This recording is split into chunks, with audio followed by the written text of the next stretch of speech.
Welcome, Ellen Heed. I am so excited that you are joining me on this podcast today. Could you please introduce yourself to my listeners? Sure. My name is Ellen Heed, and I am an administrator now of a school called STREAM. It stands for Scar Tissue Remediation, Education, and Management. That's the acronym. STREAM is about working with scars, but not just physical scars in the physical body. We also work with emotional scars and existential scars. In other words, the meaning we make of our injuries or our prolapse. We have to get to the meaning level of what it is and how we interpret it, because the stories we tell ourselves influence our physiology at a very profound level. So we're working on the existential, the emotional, and certainly the physical. And we work with scars from birth and scars from anything that happens in life. People get injured, there are surgeries, there are emotional wounds and physical wounds. They get wrapped up together and then they create problems, especially scar tissue and occasionally extra tension in the pelvic floor. That extra tension can affect everything from the placement of the bladder, the uterus, the rectum, to painful penetration during sex, and especially birth related scars, because they really went unrecognized in the medical profession for so long. And it was suggested to me that I really address birth related scar tissue by the man who taught me body work. And I took it on and got very serious about it. And then people started coming to me who had birth related scars. And we discovered many things. We discovered that there can be extreme scar tissue or a lack of lymphatic drainage in the pelvic floor that can linger for months after a birth, and that it can be resolved in a single session with bringing the whole body, the emotional body, the existential body, the physical body along together. And using castor oil. I don't think anyone had really done a lot of work with castor oil until about the 2010s when I started to use it. I had a client who was a surgeon, and he was also a pharmacologist. And I asked him, is it safe to use castor oil on the vaginal mucosa?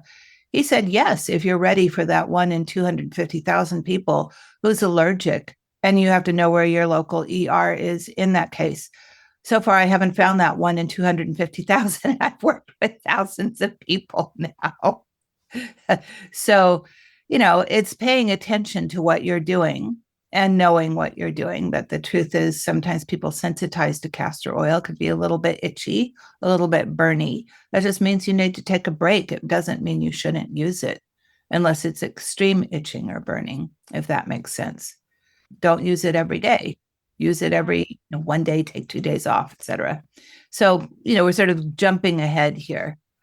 Yeah, so I was going to say we're going to talk about the castor oil applications in a little bit. But before we do that, I would love to ask you my one question that I always ask all my guests, because this is a birth stories podcast. And I would love to know how you were birthed into this world. What do you know about your own birth? What I know is that it was a hospital birth. It was in 1957. That's a very long time ago. And in the 50s, women were given scopolamine. It's called the twilight sleep. A lot of them didn't remember. My mother didn't remember giving birth to me. There was no bonding. I was taken away and, marched down to some other room. And she didn't see me again for a while.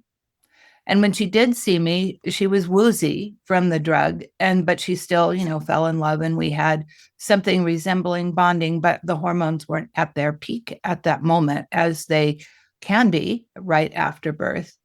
And she regretted that for the rest of her life. That's my birth story.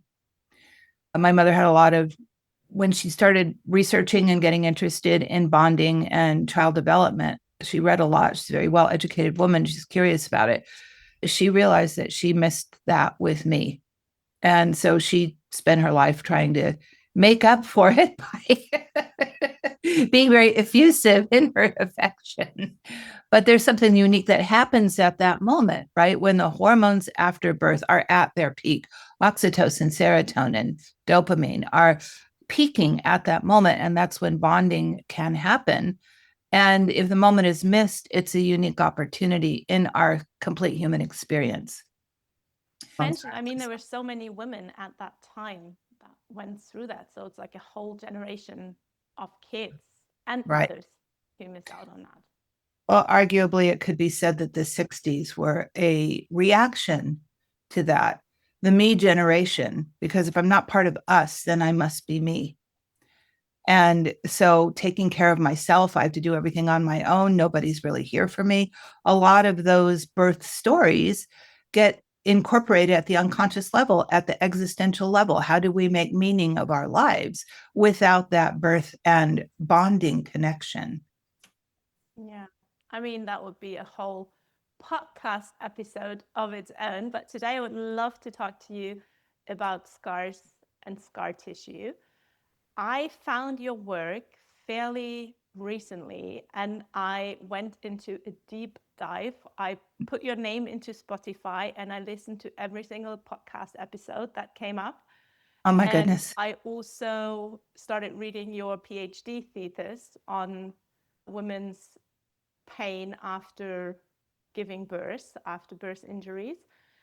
And then, well, while I was doing that, I just started experimenting with the things that you suggested. And I had a very profound experience that I didn't expect, which I would like to talk about.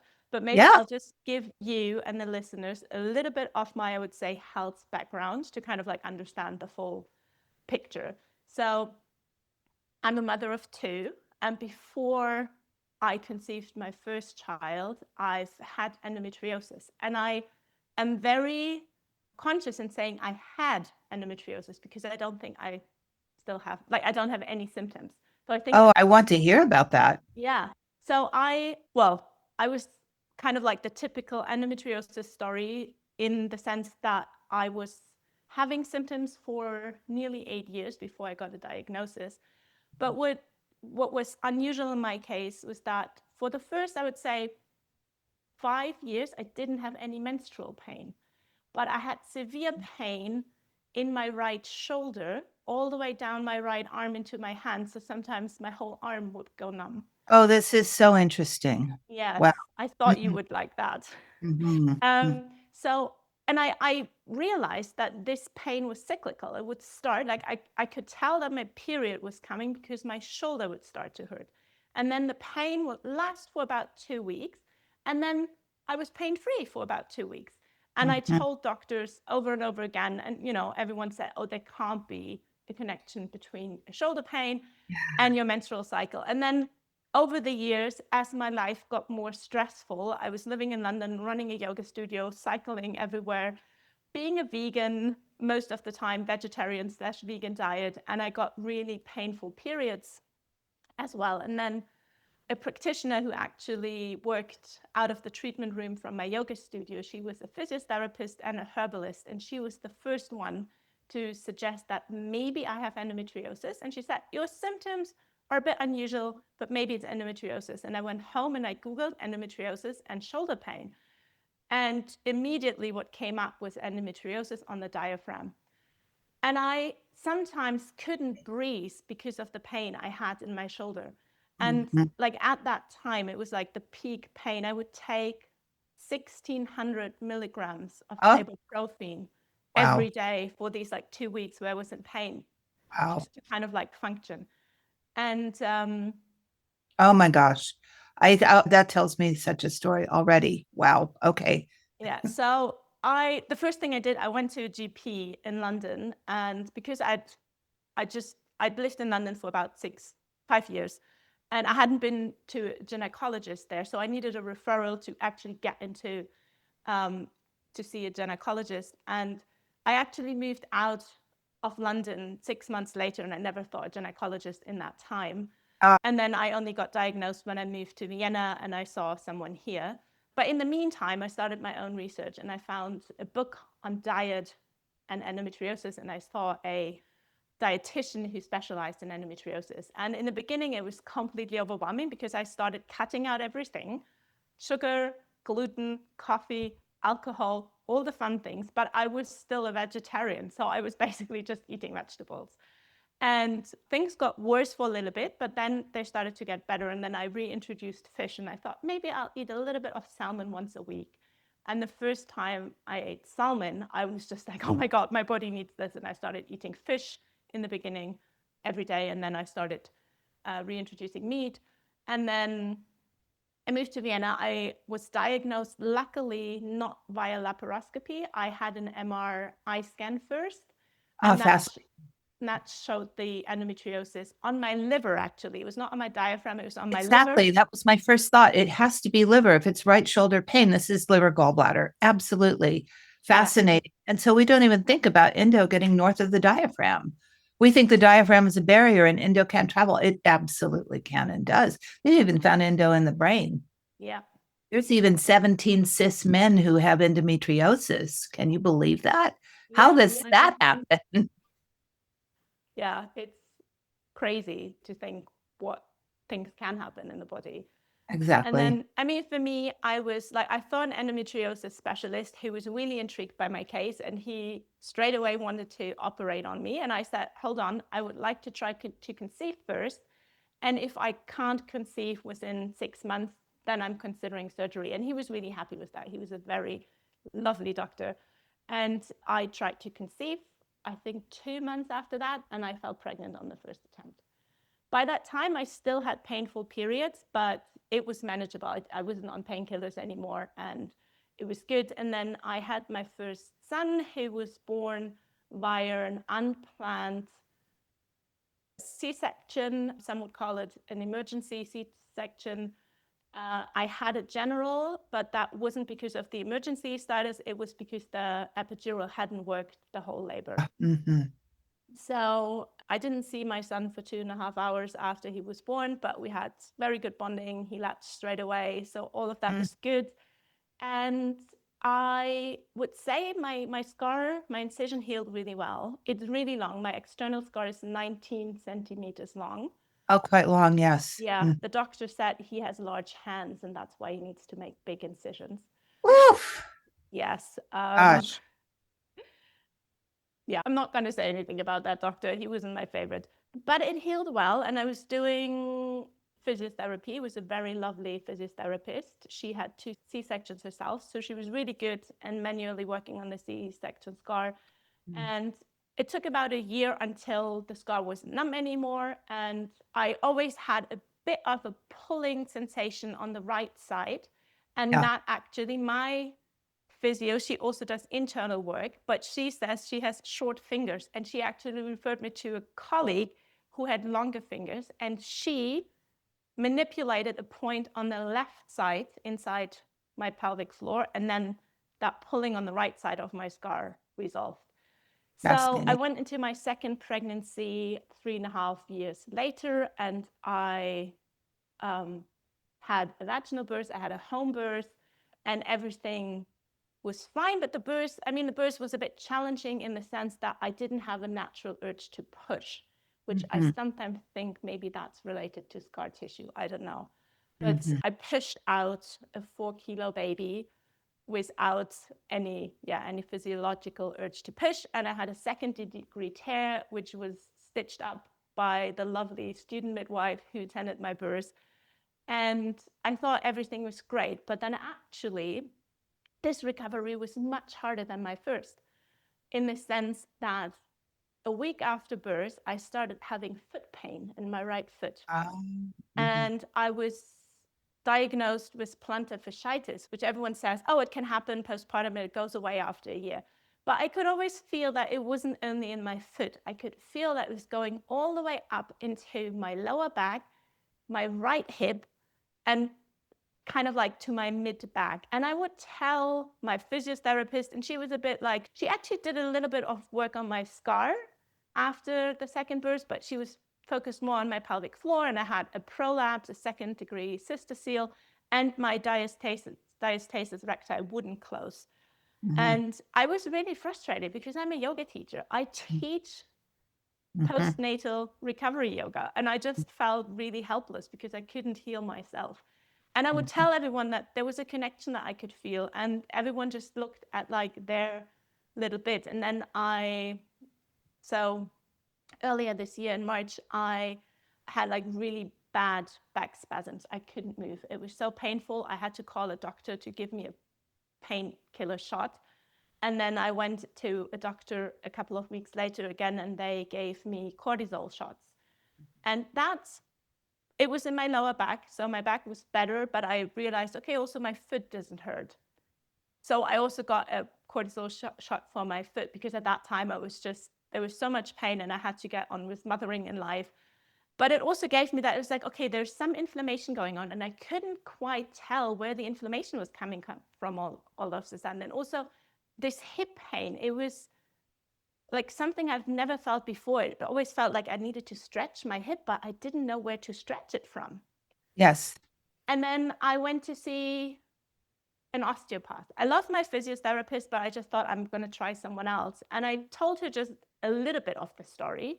And she looked at me and she says, lie down on the table. And she went straight into my C-section scar. And I almost jumped off the table. I just didn't know what had hit me. Yeah. Because it felt like the first time after the C-section had happened. Yeah. And then I was like, oh my God. Like my first thought was like, oh my God, maybe I ruptured during my home birth and no one noticed. And that was my first thought, that maybe that had created new scar tissue. And I saw her, I think 3 or 4 times, and all my pain was gone. Like after the first session, my pain was reduced by 80%. So I got more and more curious about scar tissue. That's when I found you, and then started doing castor oil packs, which I'd done previously for the endometriosis, but I had kind of like forgotten about, even though I had always put castor oil on my 2nd-degree tear, which healed really nicely. And then I was focused on, because the back pain had gone, the foot pain had resolved, but this hip pain was still there. And I was focusing on healing that. And I heard you talk about castor oil tampons for the internal application of castor oil. And I thought, okay, maybe there is some scar tissue that is causing that hip pain. And the day I did it, well, I should mention, I actually, I hadn't used tampons or cups or anything internally since my first birth, because it just didn't feel good. And I tried a castor oil tampon, and I just had this feeling like I had to get it out of me immediately. Also, after my 2nd birth, my physiotherapist recommended what are they called? The thingies you put into your vagina to help with your prolapse. A pessary. A pessary, thank you. She recommended a pessary, and I put it in, and I got a headache straight away. Like I can feel the connection between like my pelvis and going all the way up into my head and neck. So I never used the pessary. And I always had that feeling like I just need to get it out. And then actually in September, I went to Oxford to see Kimberly and Johnson for a day-long workshop. And she just did a very short session on me. It was just a external kind of like just holding my pelvis. And that was amazing. It shifted a lot. There was some renegotiation from both of my births happening, and it was a beautiful space. I was witnessed by 30 women, and that gave me a whole new kind of like awareness of everything, like the whole structure in my body. And during that session, for just a little while, she put her hand on my vulva. And again, I had that feeling of the connection between my vulva and my head, and kind of like that tension, but it wasn't tension, it was just a sensation. And after that, I decided, okay, I'm going to try the castor oil tampon again, and I'm just going to see if I can treat it as a sensation rather than something that feels unpleasant. And I'm busy with 2 little children and work and everything. So when I did it, I thought, okay, I'll just put that tampon in, and then I had to jump on my bicycle to pick up my son. So I was cycling through Vienna, and I actually listened to one of your podcast episodes while that happened.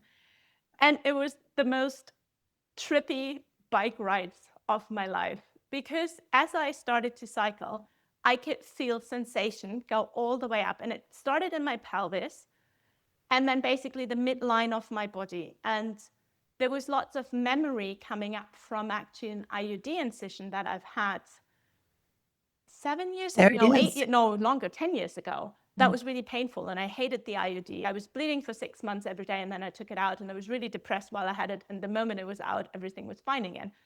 And I had completely forgotten about that. But that kind of like came up. But then there were all these sensations in my body. And I think what happened was that my fascia reorganized. That's right. It's really difficult to explain, but it like went all the way up and it went into my throat and But this into my... happens. It absolutely happens. It absolutely happens. It's amazing.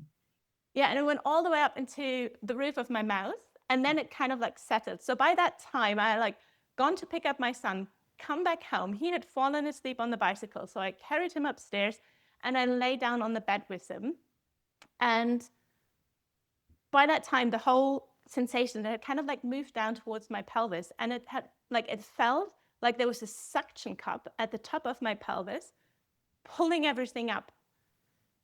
And I just kind of like let it pass. And then because I had this memory of the IUD incision, I had that feeling of, okay, I really need to close my legs for a little bit. So I just crossed my legs and I held my hands over my vulva for a little bit. And then kind of like I could relax and let it go. And I got up and I went to the toilet and took out the castor oil tampon. And as I got up from the toilet, I was like, something is different. And I just had a feel, and I was like, oh my God, my prolapse is not there anymore.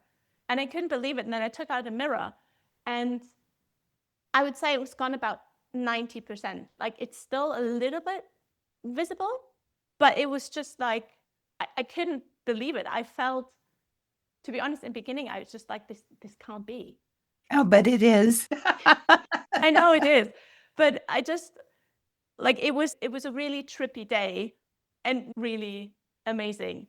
And Yes. so, yeah, I would love to talk to you about all of it, the endometriosis, So many things to scars. say. There are so many Easter eggs in your story to be explored in terms of unpacking, understanding, looking at them, going, oh, here's a relationship that needed to be addressed that was missed by a physiotherapist that the osteopath really saw, that was caused by that wide fan and steel incision. That's a transverse incision over your pubic bone with a C-section delivery. It's clear to me that there was psoas impact, possibly even psoas injury during that fan and steel incision. And if not direct psoas injury, there was certainly scar tissue that affected your right psoas. And that right psoas affects back pain, and it affects spinal alignment, and it affects the entire midline, because the psoas controls the amount of space between the bones of the lumbar spine. And if it's tight and if it's not stretching and not moving, that feeling of needing to stretch your right hip is because your psoas wasn't its normal extensible self. As a yoga teacher, you would be very sensitive to that because there's so many deep psoas stretches in the yoga vocabulary.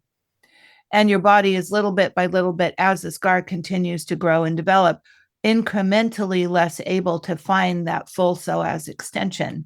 So when the osteo went straight into the incision, they went right into the scar, right into the psoas, and probably released both, which would then relieve the pain all the way back to that low back place in between the bones of the lumbar spine. That's how I'm seeing this. The castor oil tampon gave your body permission to unwind a lot of trauma that was based on this memory. And you had a whole somatic recall moment on a bicycle going to get your son. I've never heard of somebody inducing their own moment of somatic recall. This is amazing. But this is also because you have a highly sensitive body. Obviously, you're tracking these sensations and relationships. And interesting to me that the epidural didn't work during your second labor. That's very interesting to me. I'm not exactly sure why, but I have a feeling that there was a need to override the epidural to make sure your pelvis was safe. You didn't want to go numb there, even though the labor pains were probably very intense. Ultimately, there was a feeling of unsafety about, I can't lose track of this, because what if it's like that time they put in an IUD and it was so horrible? This is unconscious. This is all somatic memory, which is more primitive than our cognitive memory. But what we remember in the fascia is incredibly distinct and very detailed about bad things that happened in the past. Because I work with fascia all the time and these stories emerge. I don't know why I'm telling you this, is what people will say. And that's when, oh, it's time to really listen up. This is the voice of the fascia speaking. The fascia will speak through the cognitive mind when it feels safe and when there's space, and an attentive hand is listening. The hand is all, I always thought the hand was necessary, but here you are having this whole experience based on a castor oil tampon on a bicycle, which is really amazing. I bet it was trippy. But what can happen is the whole midline can reknit. It can reorganize completely because there's so much intelligence. Where's the intelligence? In the interstitium. The interstitium is the meridian system. What is the midline? It's conception vessel. The two most important extraordinary channels in Chinese medicine, Ren and Du, the governing vessel in the back, the conception vessel in the front, is our midline organizing information of energetics. That's fluid flow plus electrical conductivity. Something about that tampon communicated with the midline, and the midline's, oh, I'm a little disorganized. Let's reknit. I want to know what happened to your diastasis. Please tell me about that. Well, I can say that since that day, all my trousers are a bit too loose. There you go. Right? I know. Like my waist, like I didn't measure it, but I noticed that my waist is slimmer since that happened. Right. And I can feel because I've been checking a lot, and like my diastasis was basically open from the top to the bottom, and it's still a bit open above and below the navel, but between the ribs, I would say it's completely or almost closed. Yeah. This is a psycho-spiritual event. It's that filters down into the physiology.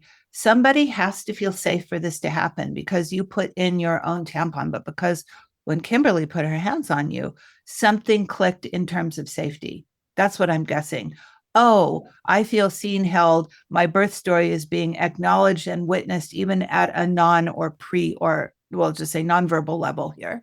I imagine things were quiet while she was holding the bones of your pelvis. But that bone holding is talking to our essential bony memory, which gets disturbed, distorted, and otherwise out of kilter as a result of going through labor, especially in a medicalized environment. And, you still have memories of there's this uncomfortable IUD placement. There's this C-section with that really impinged or affected my right psoas. There is now a birth and I'm supposed to get an epidural, but I'm not getting that epidural. That's a lot of information that the body's trying to process. But in that feeling, this podcast is about birth stories. There are many ways to witness a birth story. One is verbally, and that's what we're doing here.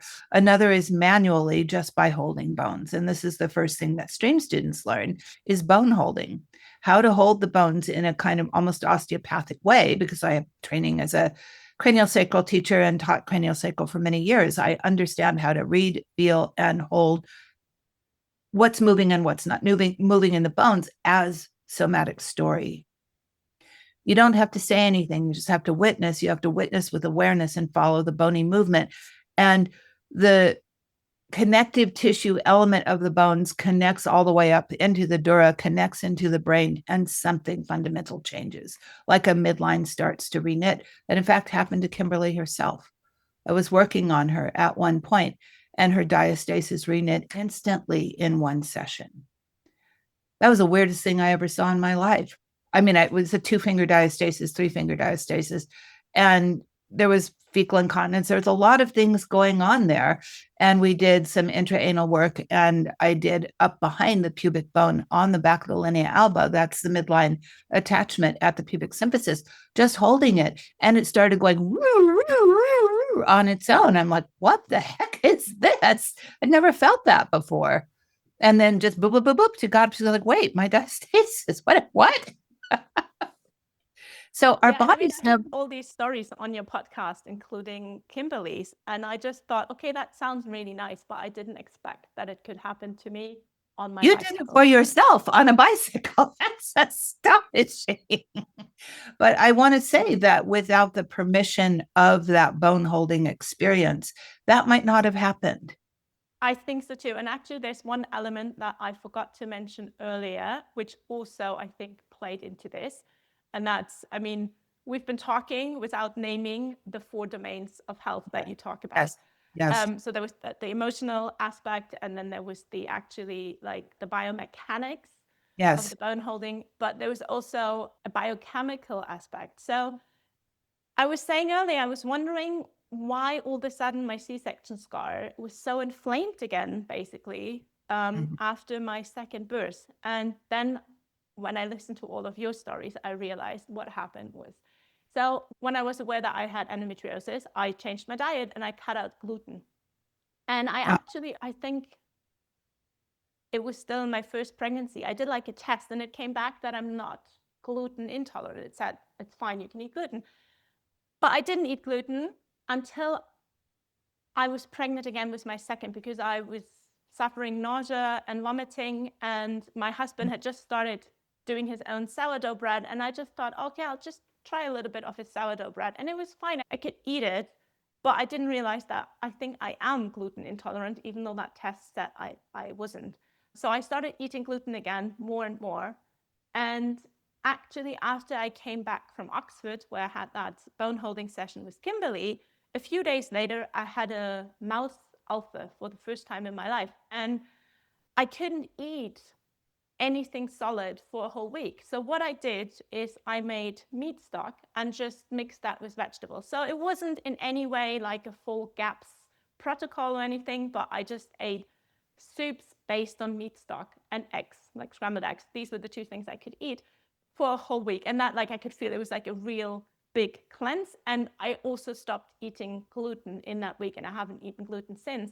So I think there were lots of things that were coming together. Yes, many factors. So we have to talk about the gut flora here. The gut flora are going to influence our overall tendency to inflame, which has everything to do with every pain we have in our body.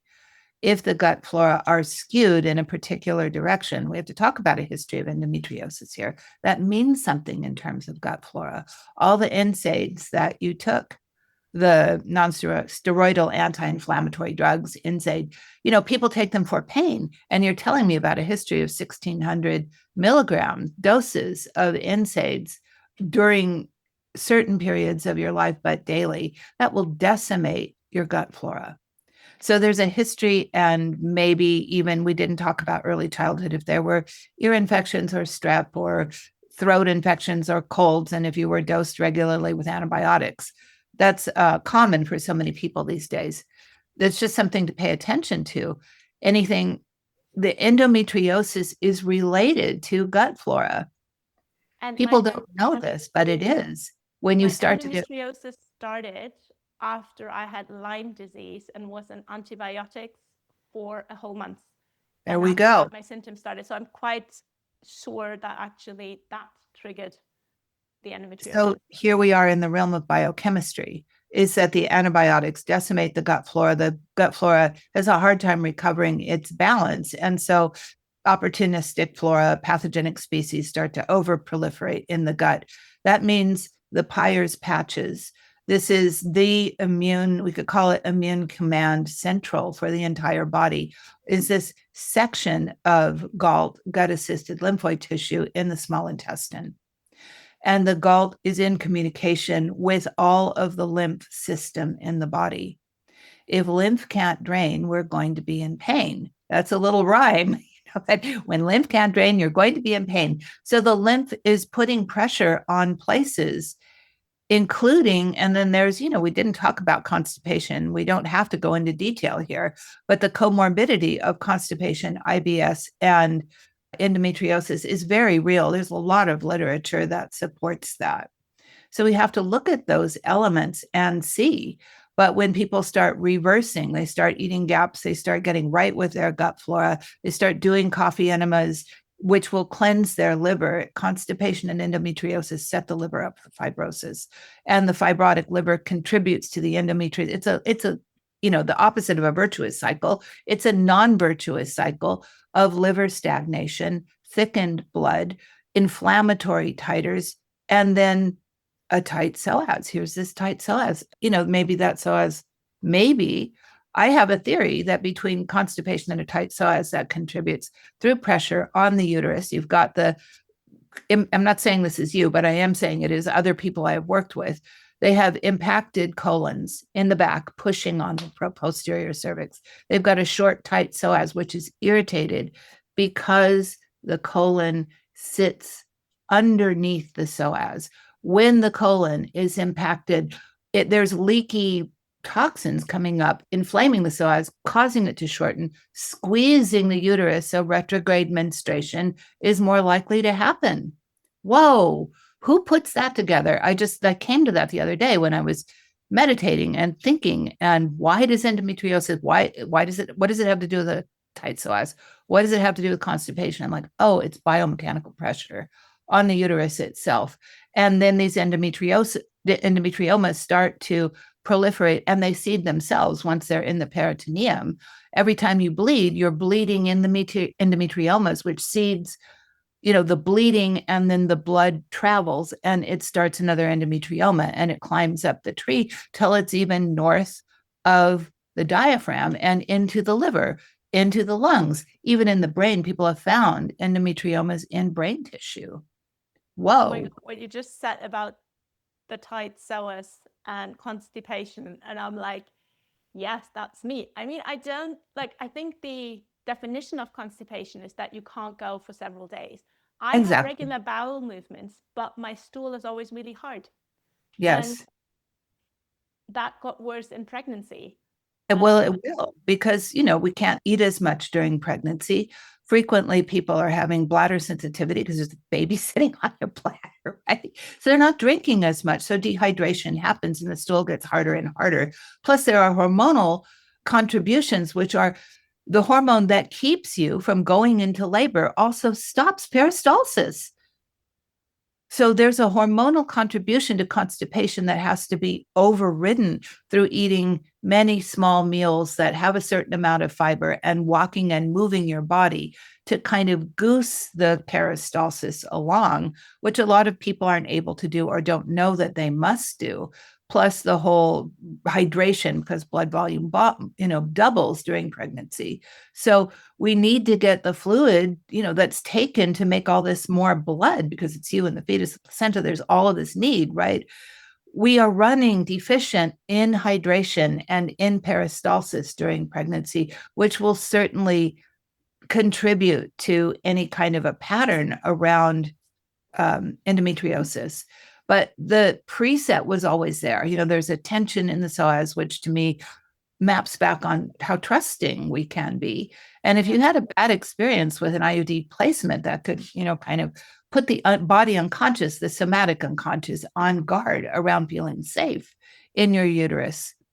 And that could have, the uterus and the psoas, again, they're right there. They're right next to each other. Psoas on top, uterus, or at least broad ligament underneath, and the psoas and the broad ligament can get endometriomas on them, which cause them to all adhere together. I mean, there's so many ways to parse this, to go in deep and look at the biomechanics, the biochemistry, the emotions, and then scars. And definitely you had all four elements going on, Absolutely. Yeah, I mean, there's so much more. Just one thing that I didn't mention in my first birth. My first birth actually started with castor oil. I was encouraged to drink castor oil by the midwife, and I didn't tolerate it well. And I was just actually now listening to you, and you mentioned it in the beginning, that the doctor you spoke to said you should always test for castor oil sensitivity. And I just thought, has any midwife ever done that before they offer castor oil orally to women? I doubt it sincerely.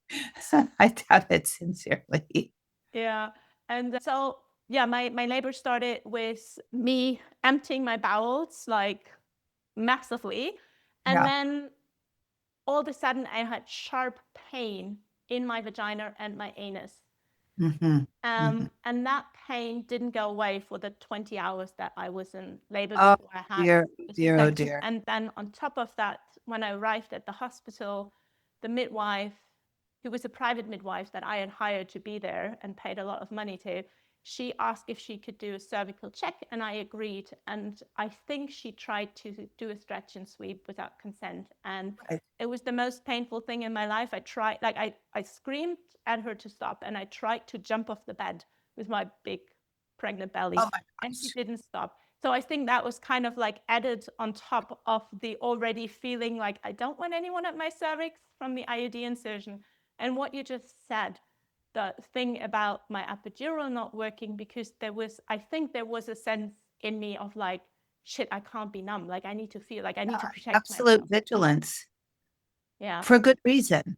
Because what if somebody tried to do a membrane sweep again without your consent? I mean, trauma after trauma after trauma. And there's this whole sense of, let's call it unconscious unsafety, which is part of the smooth muscle memory of what's happening. And I just have to say, something else occurred to me in your description of what was happening in your second birth. I wonder if the cervix itself might have been slightly fixated at the back of the vagina as a result of the growth downward of scar from the C-section incision in the uterine wall. This is so common. It comes down. So you have your fan and steel incision, your transverse incision above the pubic bone. Scar tissue from that incision grows down the wall of the uterus. So here's the uterus. Let's say this is the uterus. Let's say this is the cervix, and here's the vagina. Here's the incision. It grows down this way and fixates the uterus in the vaginal wall. It's supposed to be mobile. What's called these the round ligaments of the uterus. They're reaching down over the pubic bone, and the whole cervix should move like this within the uterus, up and down. But after a C-section, that scar tissue grows down, and now this is fixed. It can't move. So the cervix itself is going to have problems with dilation potentially. This is why BVACs are tricky, because there's already a scar that could be affecting uterine movement at the cervical vaginal junction. And you know how long that takes to fix? About 3 seconds.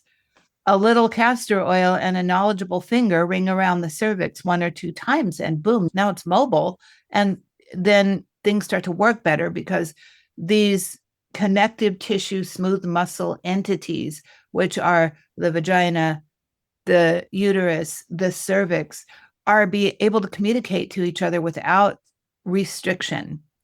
Scars restrict that knowledgeable, internal, intrinsic understanding of what right relationship and communication is between these elements. And if there's a Can we scar, talk about scar tissue a bit more? Maybe just for those listeners who are completely new to that, could you just give a definition of scar tissue? Thank you so much. So a definition of scar tissue is thickened fascia. It's that simple. Extra fascia that keeps proliferating past wound closure. So there's a difference between a wound closure, which is a normal physiologic process. Let's talk about a C-section. There's an incision, and then the 2 sides of the wound approximate, and then they seal together. And then that should be the end of the story. But sometimes the scar keeps going past the wound closure. The body keeps making scar and making scar and making scar. And that scar starts to travel along the connective tissue matrix, looking for a bone to connect to or to anchor to. I call that a pathological scar. Pathological scar tissue is the basis for so much pain in so many people. Scars that keep producing past their expiration date. Why do scars continue to produce? One word: inflammation. So if somebody, in case, this is a perfect example, thank you for providing, let's say somebody has a very mild gluten sensitivity, that's enough inflammation. The gluten is going to bother the Peyer's patches in the small intestine, which is going to talk to all of the lymph throughout the body. It's going to talk to a lot of the connective tissue. The lymph isn't draining. The connective tissue is getting stiffer and more infiltrated by extra thickened collagen.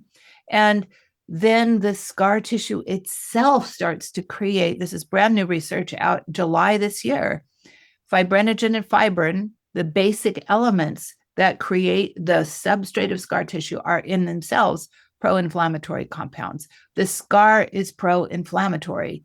Once a scar is pro-inflammatory, it will continue to proliferate until the Peyer's patches calm down, which is why GAPS is so important.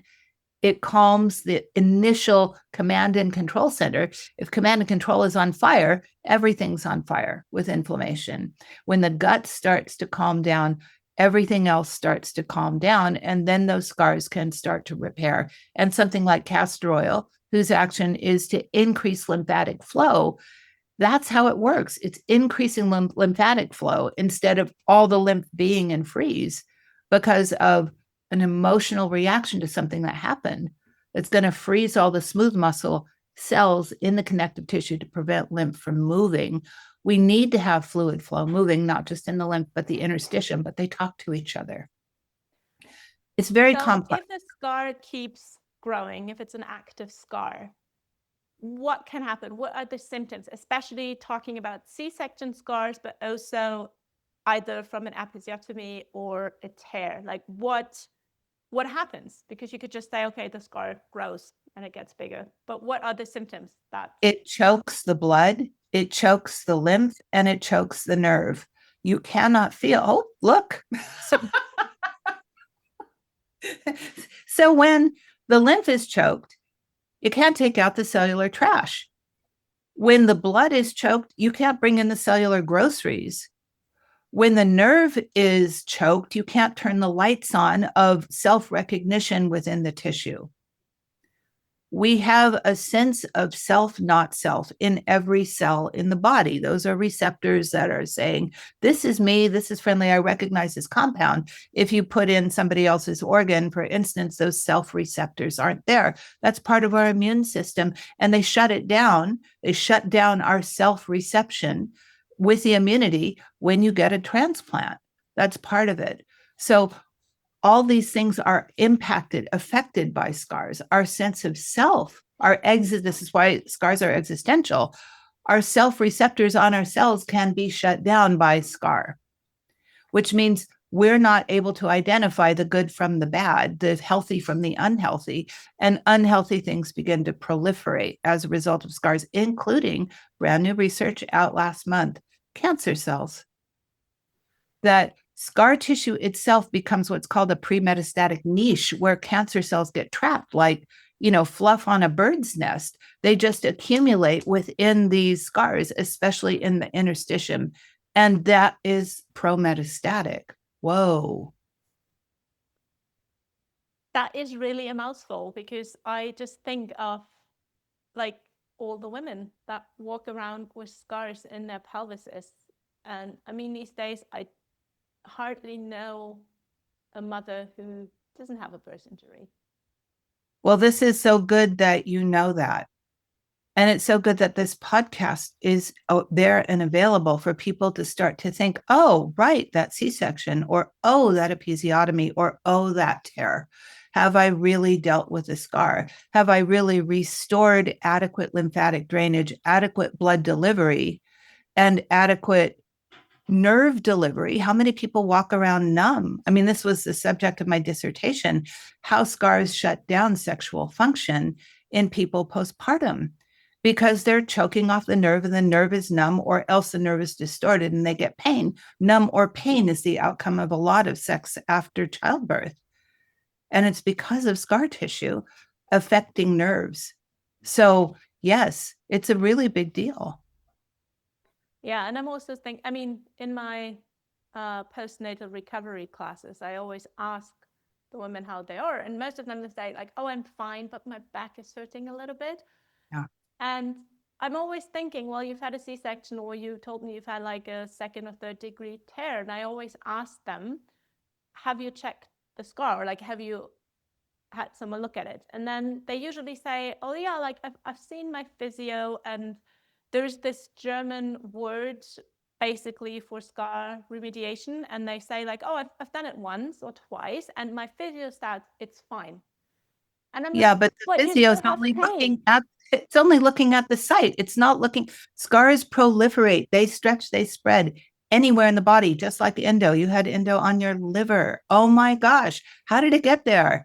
It got there through the movement of blood, the movement of lymph, and fluid movement within the body. Scars are moving through these pro-inflammatory cytokines, are moving through the blood, which get into the ECM all over the body and start scars everywhere.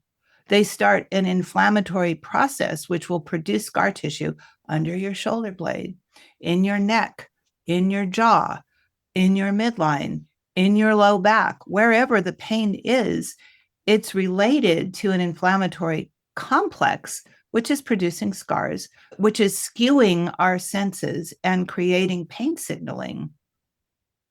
I mean, we don't understand scar tissue. And a physio may think, well, if I can see it, that's the scar. No, the scar is everywhere.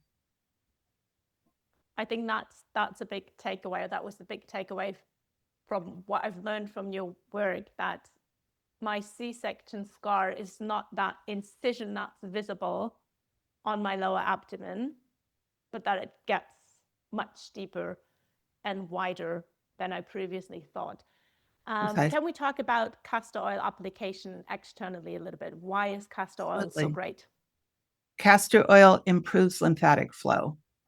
It's been shown to stimulate lymphocytes. Lymphocytes exist in the lymphatic fluid. They're also within the extracellular matrix. Any place the space between the cells contains some lymphocytes.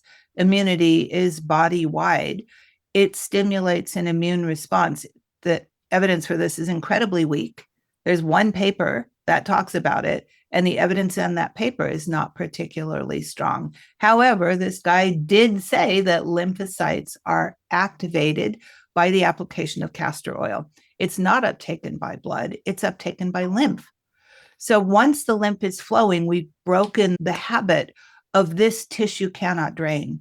When the tissue can drain, that makes more space for blood delivery. It makes more space for nerve flow, and the tissue itself will start to restore itself. But until that pressure of the extra fluid can move, and this is the main action of castor oil, is to move lymph. That's why it works. So we have to break the chain of lymph not moving, nerve not moving, blood not moving. The easiest way to do that is apply castor oil topically so the lymph can start to drain, and now the body can renegotiate that triad of necessity for cellular health. Thank you for clarifying that. To wrap up, you've mentioned the interstitium a few times, and because I know there will be lots of German listeners to this podcast, there is a great podcast episode from the Radiolab podcast. Oh, yes, I'm aware. I've heard it. I listen to it frequently. Yes, I've just listened to it again recently as well. And I've just, in preparation for this conversation today, I researched, and there's actually one German episode on the interstitium, which is unfortunately a bit disappointing. They start off similar to the Radiolab episode, and then in the end, they're basically saying, meh, we don't really know. Is it a big deal? Nah. Well, they haven't done their homework. And there's new research. This new research about premetastatic niches is they occur in the interstitium. The interstitium is big frickin' news now because of its implications for cancer spread throughout the body. It is not the lymph that spreads the cancer. We've been told, we have to take the lymph nodes because the cancer could spread into the lymph and that's going to take it everywhere. Maybe that's not the whole story. The interstitium is where now we have proof absolute of the existence of premetastatic niches, which are basically fibrin nests, that's a scar by anyone's definition, that become entrapment places for the accumulation of rogue cancer cells. So now the interstitium, and they were pointing at this in the Radiolab podcast, but now the science is here. Of course, the people who did the science are Chinese. They understand the interstitium because guess what? They identified it thousands of years ago as the meridian system. They map onto each other. Could you just explain in your words what the interstitium actually is?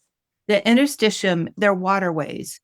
They're waterways in the body shown to contain 4 times more fluid than we have blood. And the reason they've never been discovered before is because we're looking at preserved bodies, and you can't see the fluid in a preserved body. You're looking at dried out tissue that's been dehydrated by formaldehyde. If you look at an unfixed body, you still can't see the interstitium because the fluid isn't flowing through it because the body's no longer alive. So the interstitium has remained invisible to science understanding, but it's been visible to people who are energetically sensitive for thousands of years as the meridian system. I was trained as a shiatsu therapist, and I was trained to feel chi move through the interstitium from the get-go. I was, more importantly, trained to feel my own interstitium move as chi, which means heat that goes through the meridian when the meridian is compressed. You stop the flow of the interstitium, you start the flow of the interstitium, and boom, you get this heat that moves down. If you're balanced in your biochemistry, you're balanced in your emotions, you're balanced in your scar tissue, and you're balanced in your biomechanics. When those four elements are in balance, we can feel our own interstitium move. This is the same as the way people get yoga stoned or feel prana, etc. These esoteric, energetic sensations are our ability to feel our own interstitium. Yeah, I was mind blown when I first learned about the interstitium. It's so beautiful.